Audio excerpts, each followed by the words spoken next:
오늘 2025년도를 섬길 수 있는 직원 임명주의를 가지게 된 거 기쁘게 생각하고, 또 그동안 주의 나라를 섬겨왔던 많은 분들 또 기억하고, 또 현재의 어려운 여건 속에서도 또 섬겨갈 수 있는 분들 또 축하와 더불어서 감사와 격려의 말씀을 드립니다.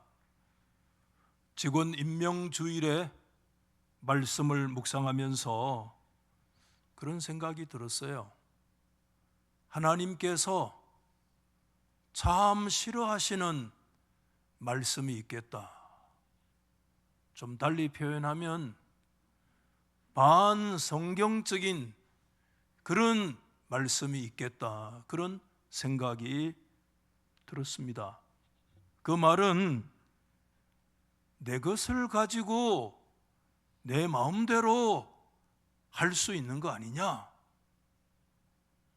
내 건데, 내 몸인데, 내 물질인데, 내 시간인데, 내 건데 라고 하는 이 말씀입니다. 예수님의 다른 비유의 말씀 중에 우리가 잘 알고 있는 소위 어리석은 부자라고 알려진 사람이 자신의 영혼을 향해서 이런 말을 했습니다. 누가복음 12장 19절인데, 영혼아, 여러 해 쓸 물건을 많이 쌓아 두었으니 평안히 쉬고 먹고 마시고 즐거워하자. 여러분, 이 말씀 잘 알고 계시는 말씀이잖아요. 여러분, 이 말씀, 오늘 부자가 자신의 영혼을 향해서 외쳤던 말인지 독백의 말인지, 이 구절의 말이 무엇이 잘못되었습니까? 얼마든지 노력해서 성공했던 사람이라면 당연히 할 수 있는 말이지 않겠습니까? 그러나 여러분, 이 말이 얼마나 잘못된 말인지는 이어서 나오는 하나님의 말씀을 들어보면 알 수가 있습니다. 20절 말씀에 하나님은 말씀하셨습니다. 어리석은 자여, 오늘 밤에 내 영혼을 어떻게 하리니? 도로 찾으리니. 그러면 내 준비한 것이 누구의 것이 되겠느냐? 여러분, 이 말씀도 상당히 익숙한 말씀이잖아요. 근데 오늘 이 말씀이 굉장히 잘못된 얘기예요. 심각한 오착을 가지고 있는 말씀이라는 거 다시 생각되어지는데, 이 구절 속에 무슨 얘기가 들어있는가 하면 너의 영혼을 도로 찾으리라. 여러분, 이 말씀 어떻게 생각하세요? 하나님이 그 부자를 향해서 말씀을 했습니다. 너의 영혼을 도로 찾겠다라는 이 말씀, 그것도 오늘 밤에 그것을 찾겠다라고 말씀하신다는 거, 여러분 무슨 의미를 가지고 있습니까? 도로 찾겠다는 말씀은 원래 내 것이 아니라는 거예요. 여러분, 이 말씀 인정하십니까?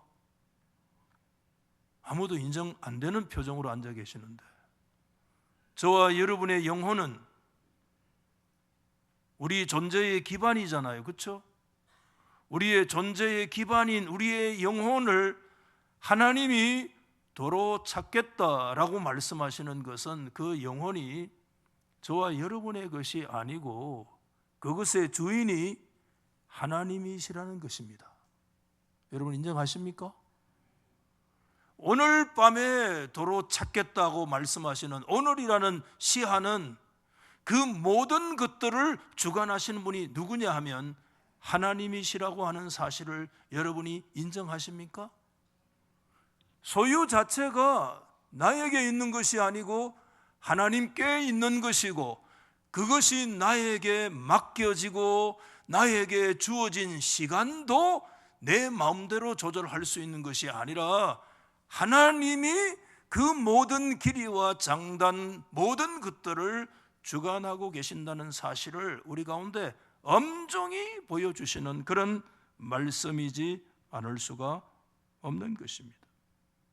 그것을 마치 내 자신의 것인 줄 알고 내 영혼아 먹고 마시고 쉬고 즐거워하자. 먹고 마시고 쉬고 즐거워하는 거 그거 사람에게 주어진 분복이기도 하지만 오늘 이 부자의 큰 오착과 오해가 영혼의 주인이 하나님이라는 사실을 기억하지 못하고 있고 자신에게 주어진 인생이 시한부 인생이고 그 모든 것들을 주관하시는 분이 하나님이시라는 사실을 인정하지 않는 큰 오해가 이 말씀 안에 근본적으로 버티고 서 있다는 거 우리가 기억해야만 합니다.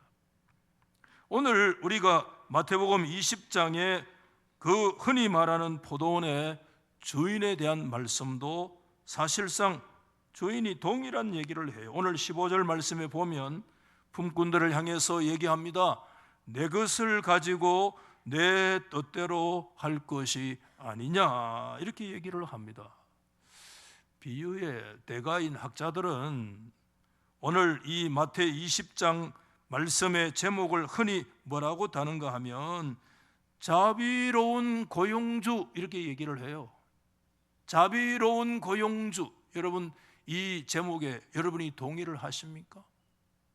오늘 마태 20장에 등장되는 이 포도원의 주인은 자비로운 주인이십니까? 자비로운 고용주세요? 만약에 정말 그 자비로운 고용주라고 하는 말처럼 포도원의 주인이 진실로 자비롭다면 어떻게 내 것을 가지고 내 뜻대로 할 거 아니냐라고 하는 이 말을 그렇게 쉽게 할 수 있느냐?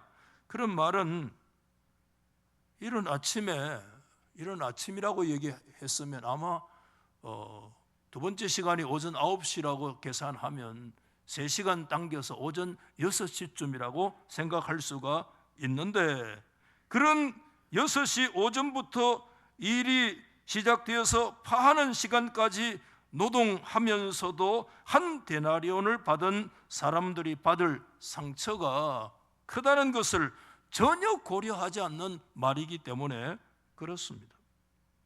더 놀라운 것은 오늘 성경 말씀이 예수님께서 1절 말씀에 여기에 뭔 얘기를 하고자 하느냐 하면 세상 나라를 얘기한 것이 아니에요. 천국에 대해서 말씀하고자 하는 것이기 때문입니다. 천국은 마치 품꾼을 얻어 포도원에 들여보내려고 이른 아침에 나간 집주인과 같다고 말씀을 하고 있습니다. 천국은 내 것을 가지고 내 마음대로 할 수 있다고 말을 하고 있는 어떤 면으로 보면 오늘 이 포도원의 주인은 아주 무책임한 주인처럼 보여요. 그런 모습이 매우 우리를 사실상 당황스럽게 만들고 있습니다. 세상의 원리라고 하면 그럴 수 있겠다. 우리가 충분히 이해할 수 있지만 천국은 그와 같다고 하는 이 말이 우리를 사실 더 당황스럽게 하잖아요. 천국이라면 그러지 말아야 할 것이 아닌가? 천국이 어떤 나라인 것입니까? 우리가 사모하고 우리가 상상하고 있는 천국은 과연 어떤 나라인 것입니까? 적어도 구약 성경에 나오는 그 족장들, 아브라함과 이삭과 야곱과 같은 참 그 신앙으로 살았던 믿음의 영웅들, 우리 한국 교회사 안에도 주기철, 손양원 같은 고난과 시련의 순간에도 믿음의 정조를 끝까지 지킨 거 결코 쉬운 거 아니거든요.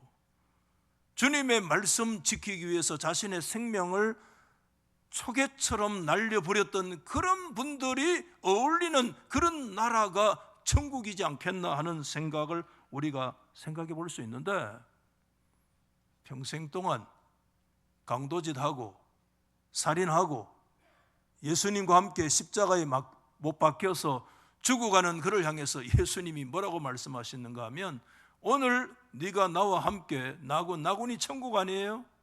천국에 있으리라고 말씀을 하셨다고 한다면, 그런 사람들이 정말 들어가는 천국이라면 그것이 진정한 천국일 수 있겠느냐 하는 그런 우리가 생각을 가지고 있을 때, 오늘 천국은 그 포도원의 주인과 같다는 이 말씀은 오늘 우리로 하여금 좀 당황스럽게 만드는 것이 사실입니다.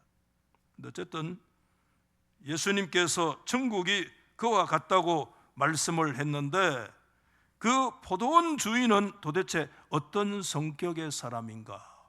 좀 인간적으로 보면 종잡을 수 없는 사람인 것처럼 보입니다. 우선 그가 품꾼들을 고용하는 시간들을 한번 보십시오.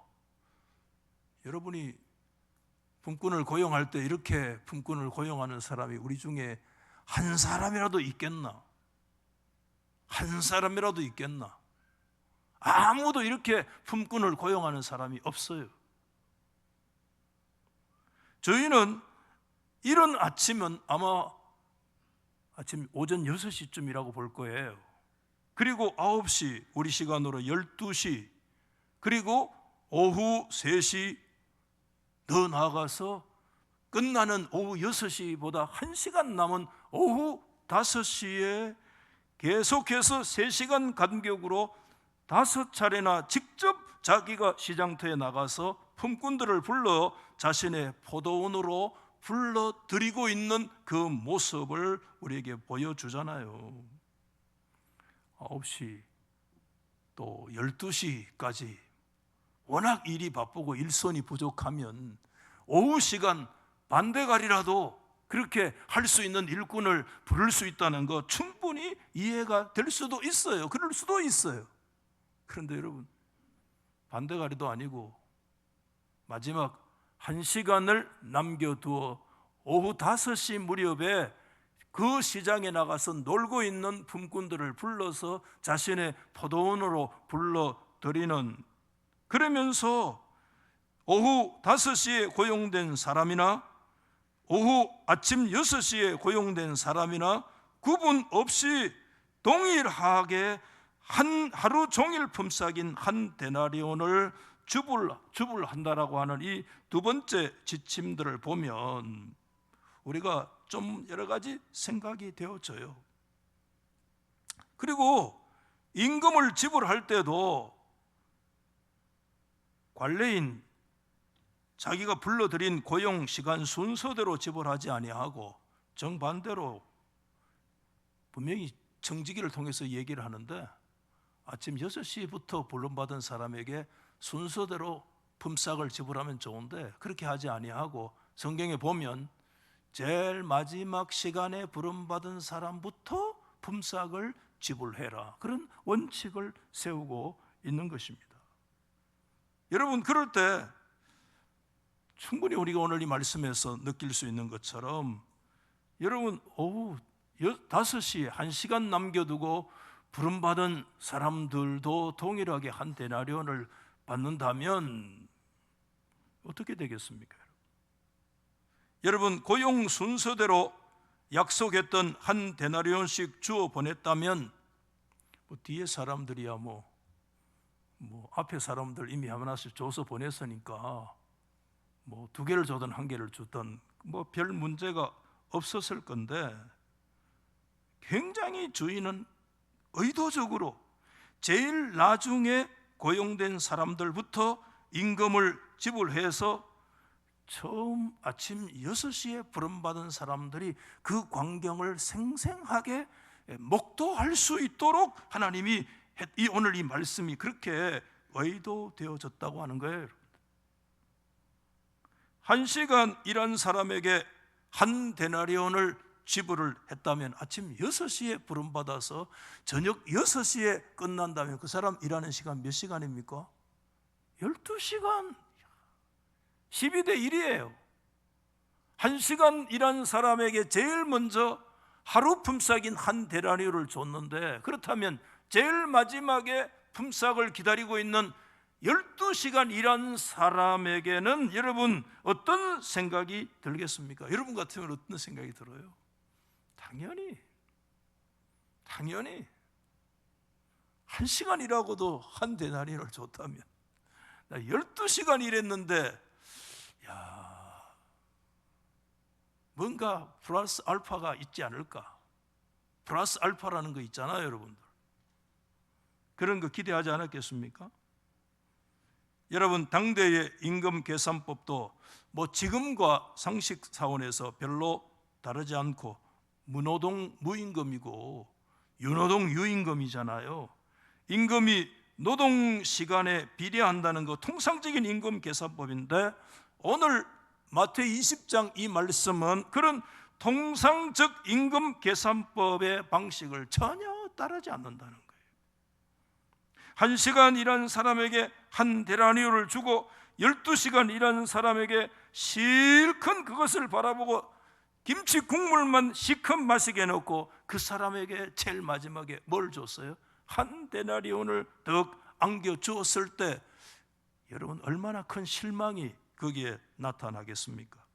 자신에게 12데나리온은 전혀 상상하지도 아니하고 기도하지도 않았지만 그나마 플러스 알파는 나에게 주어지지 않을까, 그렇게 여러분 생각해야 되잖아요.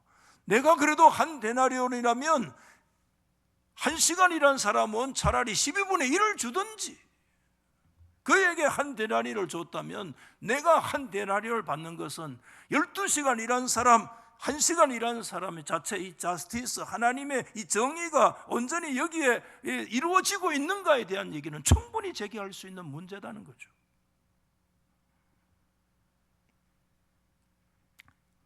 여러분, 이런 생각들을 우리가 상식적으로 해볼 수 있는데, 이런 생각만 조금 가져봐도 오늘 이 비유는 비유의 대가의 말처럼 자비로운 고용주 비유라 라고 하는 이 제목 자체가요 별로 정당화될 수 없다는 거 우리가 생각하게 돼요.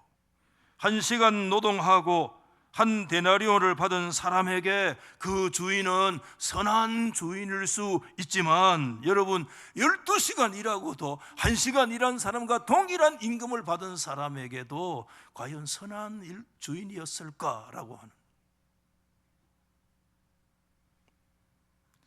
여러분 저희는 아주 고의적으로 당대의 고용 법칙이나 임금 지불의 원칙을 벗어났습니다. 첫 번째 고용된 일꾼들에게 사실상 오늘 성경에도 원망했다는 말이 있는데, 그 원망과 비난을 받을 수 있는 여지를 주인 스스로 지금 만들고 있다는 사실. 여러분, 공정하려면 좀 공정하든지, 은혜를 베풀려면 똑같이 은혜를 베풀어야 하는데, 하루 종일 일하는 사람에게는 무슨 원리를 갖다 대느냐 하면 공정의 원리를 갖다 대고, 여러분 공정의 원리 좋아하잖아요. 그런데 하루 종일 일한 사람에게 여러분 공정의 원리를 적용한 반면에 1시간 일한 사람들에게 무슨 원리를 제공하고 있는가 하면 은혜의 원리를 적용하고 있는, 잣대가 다른 거예요. 그런 면에서 여러분 굉장히 부당하죠. 이 주인이 과연 자비로운 고용주인가? 한쪽에 자비로울 수 있지만 한쪽에는 그 스스로 원망과 비난을 받을 주인일 수밖에 없는 이런 모습을 우리 가운데 보여주잖아요. 왜 주인은 모든 품꾼들에게 동일하게 한 데나리온을 주었을까? 여러분, 학자들은 재미있는 얘기를 얘기해요. 얘기하는 건 자유잖아요. 유명한 주석가 바클레이, 굉장한 주석가예요. 어떤 성경을 보면 바클레이 오래된 주석가지만 굉장히 인사이트가 있는 사람이기 때문에 그 주석을 저는 개인적으로 좋아하고 꼭 들여다봐요. 바클레이는 이렇게 설명을 했어요. 노동의 양과 질의 문제다 이렇게 했어요. 12시간 일했다고 다 그런 건 아니다. 1시간 일해도 여러분 인텐시브로 그냥 집중적으로 그냥 질을 보장할 수 있으니까 줄 수 있고 12시간 일해도 설긍설긍 할 수 있다는 거예요. 과연 동의됩니까? 동의 안 돼요. 어떤 학자는 또 이렇게 얘기했어요. 당시 노동자들은 굉장히 가난했기 때문에 일을 하면서 계속 포도를 따먹었다는 거야. 해석은 자유라. 그래가지고 한 데나리온을 12시간 하고도 받으면 그가 따먹은 것만 해도 충분히 12시간 따먹었기 때문에 이미 보상을 받았다는 거예요. 동의하십니까? 아니 따먹었으면 여러분 얼마나 따먹었겠습니까? 몇 개 배고파서 따먹을 수는 있겠죠. 그래서 주인의 입장에서 보면 정일 먹은 손실을 계산해 보면 한 데나리온 주는 게 공정하다는 거야. 여러분. 이 해석에 동의하시는 분 아멘. 또 아멘 몇 사람 한다 또 봐봐라. 그러나 여러분 이해가 될 수 있는 부분이 없잖아 있긴 하지만 성경 어디에도요 찾을 수가 없어요. 이런 생각들을 가진다는 것은 오늘 이 예수님의 가르침이 천국의 비유라고 하는 사실을 상정하지 않은 데서 생기는 문제예요. 세상적인 원리와 방식으로 접근하는데 나오는 상상이고 이것은 사실상 오늘 본문 성경을 바라보는 큰 오해라고 하는 거 우리가 놓쳐서는 안 됩니다. 여러분 다시 우리가 비유로 돌아가서 왜 주인이 그렇게 했을까? 우리는 이것을 알기 위해서 오늘 이 마태 20장의 말씀을 예수님께서 가르치시는 그 궁극적인 포커스, 초점을 맞추는 대상이 누구냐 하는 거 먼저 좀 생각해 봐야 되는데 그때 교회 밖에 예수님을 비난하는 예수님의 적대자들이 많았습니다.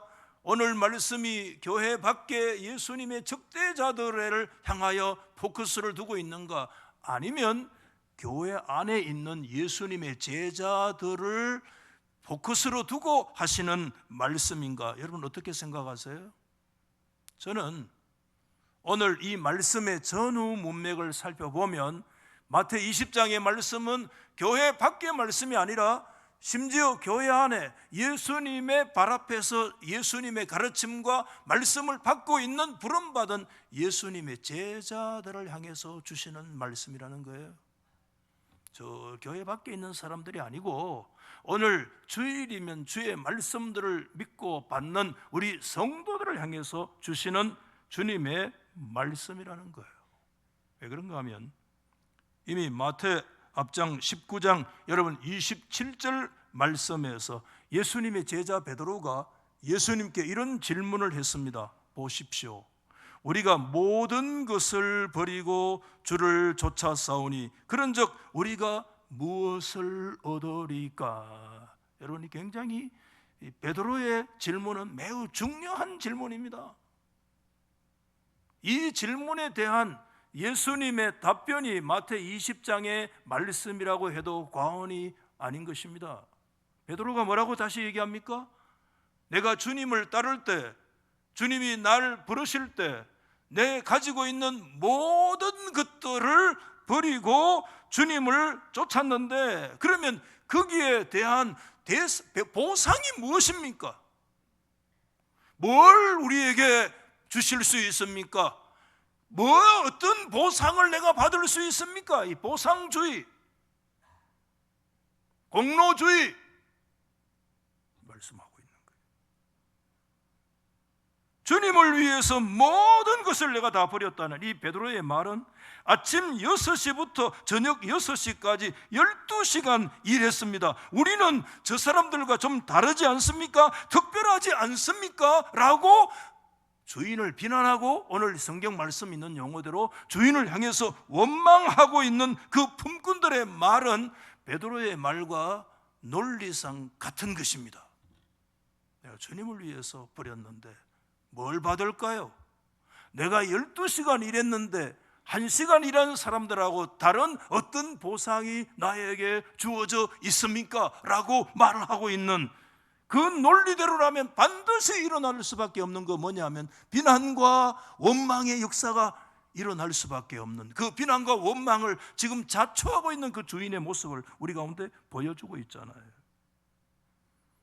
그때 항의하는 품꾼들에게 주인이 했던 말이 내 것 가지고 내 마음대로 할 것 아니냐라고 말씀을 하셨는데, 여러분 오늘 이 말씀을 제가 성경의 내용을 저의 말로 다시 몇 가지로 정리를 해보면 이렇게 정리할 수가 있을 것 같아요.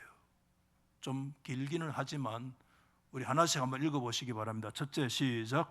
나는 부당하게 행동하지 않았다. 나는 내 것을 가지고 내 뜻대로 했다. 두 번째, 나는 데나리온을 노동의 대가로 준 것이 아니라 모든 노동자들의 생활의 필요에 따라 은혜의 선물로 주었다.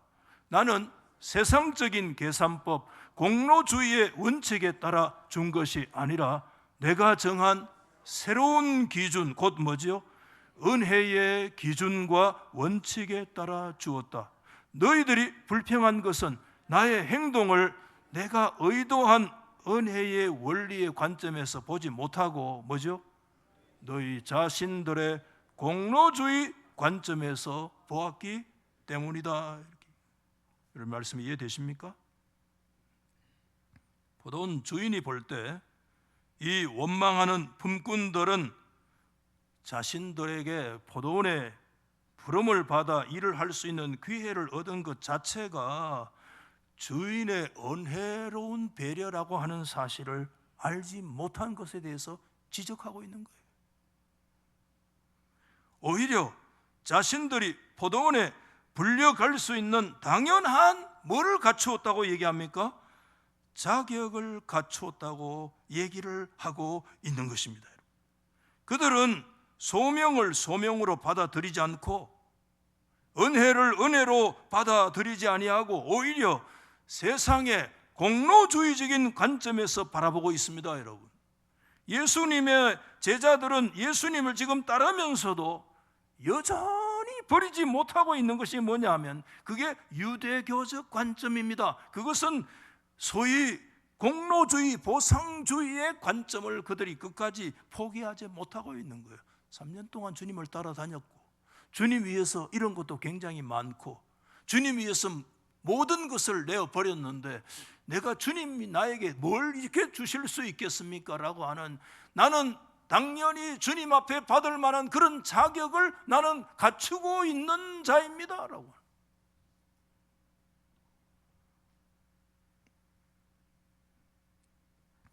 예수님께서는 이 비유를 제자들에게 말씀하시는 거 무슨 노동법이나 임금 계산법을 보여주기 위해서 말씀하신 게 결코 아닙니다, 여러분. 예수님은 비유의 주인의 그 모습을 통해서 하나님의 나라의 원리를 우리 가운데 보여주기 위함이었습니다. 하나님의 나라는 처음부터 끝까지 인간의 자기 공로가 아니라 하나님의 은혜만이 지배하는 나라라는 사실을 말씀을 해 주셨습니다. 주님의 나라가 이 마을에 와서 주님의 일꾼으로 부름을 받고 주의 제자로 부름을 받고 그 현장에 서 있으면서 여전히 그들은 지난날 유대교적인 안경을 끼고 예수 그리스도를 통해서 나타나고 있는 하나님의 새로운 역사를 지금 판단하거나 제한할 수 없다는 사실을 주님은 우리 가운데 분명히 가르쳐 주셨습니다. 여러분, 예수님을 통해서 나타난 하나님의 새로운 역사는 당대의 여러분 유대 종교의 역사를 훨씬 더 초월합니다. 보다 적극적으로 말씀을 드리면 예수님을 통해서 나타난 천국의 모습은 포도원 주인의 모습과 매우 흡사하다는 것입니다. 그것은 우리 한번 받아십시다. 하나님의 역사, 하나님의 방법, 천국의 모습. 인간의 모습, 인간의 방법은 아니에요. 하나님의 역사요, 하나님의 방식이요, 그 하나님의 방식이 지배하는 천국의 모습을 우리 가운데 보여주신 것입니다. 여러분, 예수님을 통해서 제시되는 천국의 결정적인 것은 뭐냐 하면, 누가 먼저 부름을 받았느냐, 누가 얼마나 일을 했느냐가 아니라 예수 그리스도 안에서 나타난 하나님의 주권적인 은혜가 결정적이라는 사실을 우리 가운데 가르쳐 주고 있는 것입니다. 그 주권적인 은혜에 대해서 어떤 개인적인 공로를 첨가해서 하나님의 은혜를 은혜되지 못하게 할 수 없다는 것, 주님은 우리 가운데 가르쳐 주신 거예요. 전국에서 결정적인 것은, 여러분, 하나님께서 그리스도 안에서 무엇을 우리 가운데 하셨느냐라고 하는 것에 있지, 사람이 뭘 하였는가에 있지 않다는 것, 우리가 반드시 기억해야만 합니다. 우리가 천국을 체험하기 위해서는 기존의 보상과 공로에 집착한 유대적 관념들이 철저히 우리 가운데 무너지지 않으면 안 된다는 것을 주님은 가르쳐 주고 있는 것입니다.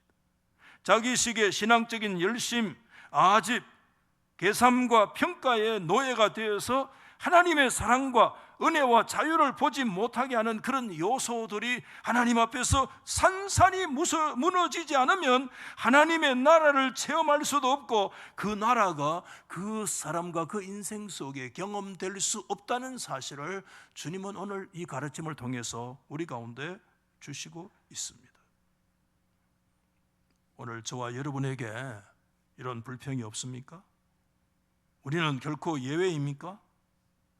우리가 교회 안에서, 가정에서 하나님의 은혜의 관점에서 모든 것을 보지 아니하고 세상의 원리나 공로주의나 보상적인 관점에서 바라볼 때 반드시 뭐가 나오느냐 하면 불평과 불만이 나오게 되는 것입니다. 하나님의 은혜로운 세계를 세상 나라의 관점에서 접근하고 평가할 때 반드시 문제가 생기는 것입니다. 그 마음속에, 가정에, 우리 교회에 하나님의 나라를 경험할 수가 없는 역사를 우리 가운데 보여주고 있는 것입니다.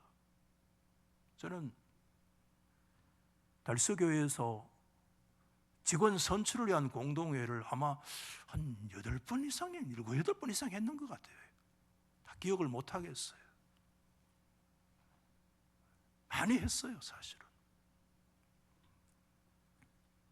그때마다 사실은 직원 공동회의를 할 때마다 목사의 마음속에 굉장히 좀 걱정이 늘 있어요. 여러분들도 비슷할 거예요, 아마. 반드시 공동회의가 나면 두 가지 현상이 생기더라고요. 특정인을 두고 얘기하는 게 아니에요. 그게 된 사람들, 수위로 된 사람들, 뭐 누구 특정인을 두고 얘기한 게 아니에요. 오해하지 마십시오. 다 그런 건 아니지만 되고 나면 굉장히 언행이 거칠어지고, 언행이 거칠어져요. 그러면서 그 속에 뭐가 버티고 있는가 하면, 그렇게 할 수 있는 자격이 나에게 주어져 있다고 생각합니다. 떨어진 사람은 마치 목사가 자기를 떨준 것처럼, 제가 웃으면서 얘기합니다. 목사가 그 사람을 뭐 떨준 것처럼 아주 그 눈빛이, 여러분 어지간하면 목사 되지 마세요. 그 차가운 눈빛 여러분 한번 겪어봤습니까? 그 비난하는 눈빛. 제가 집에 가면서 혼자 누가 뭐 떨어지라 했나 그러면서 제가 간 적이 한두 번이 아니에요. 아무에게도 그런 말 한 적은 없어요. 이 양자가 우리 달속에 그런 현상은 없었는데 공통적인 심리가 있어요. 그게 뭐냐 하면, 된 사람도 은행이 조심성이 그때부터 사라지고 거칠어지더라고요. 교인들이 다 그렇게 말을 해요. 저 사람은 왜 은행이 저리 거칠어졌냐고. 그 사상 속에 뭐가 버티고 있는가 하면 공로 사상, 자격 사상이 그 안에 있어요. 당연히 나에게 그런 자격이 주어져 있다고 생각하는 거예요. 떨어진 사람도 마찬가지예요. 동일한 보상이에요. 내 안에 당연히 그런 자격이 있는데 왜 내 안 됐느냐는 거예요. 똑같아요. 되든 안 되든 똑같은 시험이 와요. 그 속에 뭐가 버티고 있느냐면 하나님의 나라 원리가 아니고 공로 원리, 보상의 원리, 유대교적인 원리, 베드로의 원리, 내가 주님의 제자를 위해서 모든 거 버리고 쫓았는데 주님 나에게 뭘 보상해 주시렵니까? 내가 아침 6시부터 쇠가 빠지게 12시간 일을 했는데 내가 뭘 받아야 마땅합니까? 받았다면 내가 마땅히 자격 있으니까 받은 거 아닙니까? 내가 혹시 그렇게 되어지지 못하면 나는 마땅히 자격이 있는데 왜 나에게 그것이 주어지지 않았습니까? 그러니까 누굴 향해서 뭐 원망할 수 없잖아요. 어무로 양으로 막 목사를 향해서 막 레이저 막 눈빛에 레이저를 쏘고 말이죠. 눈을 뜨지를 못해. 누구 특정인을 두고 하는 얘기 아니에요. 그동안 7, 8번 하면서 느끼는 그냥 공통적인 현상이에요. 이래도 저래도 그 속에는 뭐가 버티고 서 있는가 하면 오늘 이 말씀에 예수님께서 주셨던 그 공로적 관점이 그 안에 다 버티고 서 있더라는 거예요. 주범은 공로주의더라는 거예요. 은혜가 그 안에 자리 잡고 있지 않다는 거예요. 보상과 공로의 심리가 그 속에 자리 잡고 있을 때 반드시 나오는 게 뭐냐 하면 은행이 거칠어지고 조심성이 사라지고 또 여러 가지 비난과 원망의 역사, 오늘 성경에 원망 나왔잖아요. 그런 역사들이 일어나더라는 거예요. 여러분, 우리가 처음 제가 그런 말씀 드렸습니다. 내 영혼아, 이렇게 모든 거 쌓아두었기 때문에 먹고 마시고 쉬고 즐거워하자. 여러분, 그 말씀이 큰 오해가 있다고 2가지 얘기했잖아요. 첫 번째는 그 영혼이 자신의 것이 아닌 걸 오해하고 있는 것이고, 그렇게 즐기고 먹고 마시고 쉴 수 있는 시간조차도 누구의 것이냐 하는가 하면 하나님의 것이라는 사실을 인정하지 않는 것에 2가지 큰 오착이 그 속에 버티고 있기 때문에 그는 그런 면에서 어리석은 자라는 거예요. 바보라는 뜻 아닙니다. 그 사람은 머리가 아주 비상한 사람, 경제적인 이윤에 밝은 사람이고 정말 세상에서 성공한 사람인데 주님의 관점에서 그는 어리석은 사람이었습니다. 왜? 하나님의 은혜의 역사, 지금 주어져 있는 삶의 자리가 하나님의 은혜의 자리라는 것을 인정하지 못하고 있는 것이기 때문에 신학적인 관점에서 그는 어리석은 자라는 것을 말씀해주고 있는 것입니다. 우리가 가진 것, 나의 건강, 하나님의 것임을 여러분 믿습니까? 나의 직장, 물질, 직분까지, 우리의 사업과 심지어 자녀들까지 하나님의 은혜의 현장인 거 여러분 믿습니까? 그 은혜에 대한 응답과 소명의 기회로 알고 우리가 진실로 살아계신 하나님 앞에 그런 은혜의 원리를 붙들고 주님 앞에 서 있습니까? 여기에 하나님의 나라가 자리하는 것입니다. 여기에 천국이 자리하는 것입니다. 하나님의 은혜로 받아들이고 그 은혜에 대한 응답과 소명의 기회로 받아들이는 그곳에 하나님의 나라가 자리 잡는, 하나님의 나라는 은혜의 세계인 것입니다. 주님의 포도원은 은혜가 지배하는 땅입니다. 이 시간에 다시 오늘 저와 여러분에게 질문합니다. 여러분은 주님의 포도원에 몇 시에 부름받으셨습니까? 아침 6시에 부름받았습니까? 하나님의 은혜인 줄 믿으시기 바랍니다. 아멘. 아침 6시에 일찍 부름받았습니까? 하나님의 나라에 아침 일찍 부름받았습니까? 그것이 하나님의 은혜인 줄 믿으시기 바랍니다. 나는 새가 빠지게 12시간 했는데 이 공로주의를 주님 앞에 내려놓으시기를 바랍니다. 아침에 일찍 부름받아 주의 포도원에 내 부름받아 주와 함께 주인의 뜻에 따라 그 주의 나라를 나를 통해서 세워나갈 수 있는 것이 하나님의 소명의 기회로, 은혜의 기회로 하나님께서 내게 주신 것을 인정하시기 바랍니다. 여러분, 1시간 남겨두고 부름받았습니까? 그 또한 하나님의 은혜인 줄 믿습니까? 그 사람 하나님의 은혜라고 말하지 않아도 은혜인 줄 알아요.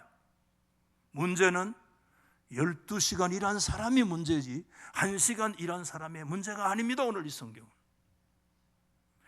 여러분, 죄송하지만 예수 오래 믿은 사람들의 문제이지 주님을 위해서 내가 더 많은 시간을 바친 사람의 문제이지 주님을 위해서 내가 지금까지 수십 년 동안 충성하고 헌신했던 사람들의 문제지.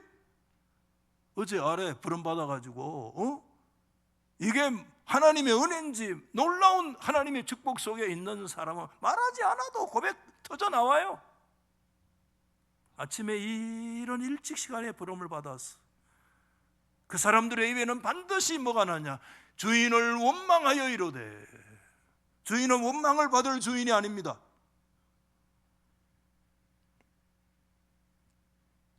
하나님의 나라는 11시, 오후 5시에 부름받은 사람들처럼 부름받은 그 자체가 은혜고 소명의 기회인 것을 알고 고백하고 조용히 주님의 나라를 향해서 믿음으로 나아가는 나라가 하나님의 나라인 것을 인정하실 수 있기를 소망합니다. 우리는 늘 찬송 불러요. 아, 하나님의 은혜로 이 쓸데없는 자 왜 구속하여 주는지 난 알 수 없도다. 우리 늘 그런 찬송을 불러요. 여러분, 2025년도에 주님의 포도원 세움을 받은 거 주님의 은혜인 줄로 믿고 고백할 수 있기를 소망합니다. 아멘. 부름받은 현장이 하나님의 은혜의 자리라는 것을 여러분 인정하실 수 있기를 주의 이름으로 소망합니다. 그것이 소명의 기회라고 하는 사실을 우리가 꼭 기억하시고, 여러분 2025년도 또 우리의 남은 생애를 우리가 하나님 앞에 살아 드릴 때 이 은혜의 동아줄과 원리를 탁 부여잡고 내가 모태신앙으로 주님 앞에 부름받은 더 놀라운 하나님의 은혜야. 아침 일찍이 부름받아 주의 나라에 협력하고 동력할 수 있는 것이 얼마나 놀라운 은혜인가. 이 은혜의 원리를 부여잡고 좀 늦게 부름받았어도 주님 포도원에 날 불러주신 거, 아무 자격 없는 나를 이렇게 불러서 함께 동력할 수 있는 자로 세워주신 거, 이거 하나님의 은혜입니다. 아멘. 우리 달서교회 모든 직원들 하나님의 은혜입니다. 받아하십시다. 모든 것이 하나님의 은혜입니다. 아멘. 찬양대에 앉아있는 분들, 지금 찬양대에 앉아있는 게 하나님의 은혜인 줄 믿습니까? 하나님께서 세워주셔야 앉아있어요. 허락해야 이 자리에 앉아요. 안 그러면 못 앉아요. 미안합니다. 이 자리에 서 있는 거 하나님의 은혜인 줄 믿습니다. 여러분 자리에서 하나님께서 주신 자리에 세워주신 거, 불러주신 포도원의 현장인데, 현장은 하나님의 은혜의 현장이고 하나님의 나라가 임하는 현장인 줄 여러분 믿으십니까? 이 원리를 꼭 부여잡고 승리하는 저와 여러분 될 수 있기를 예수 이름으로 축원합니다. 제가 바로 한번 기도하겠습니다. 여러분들 헌금도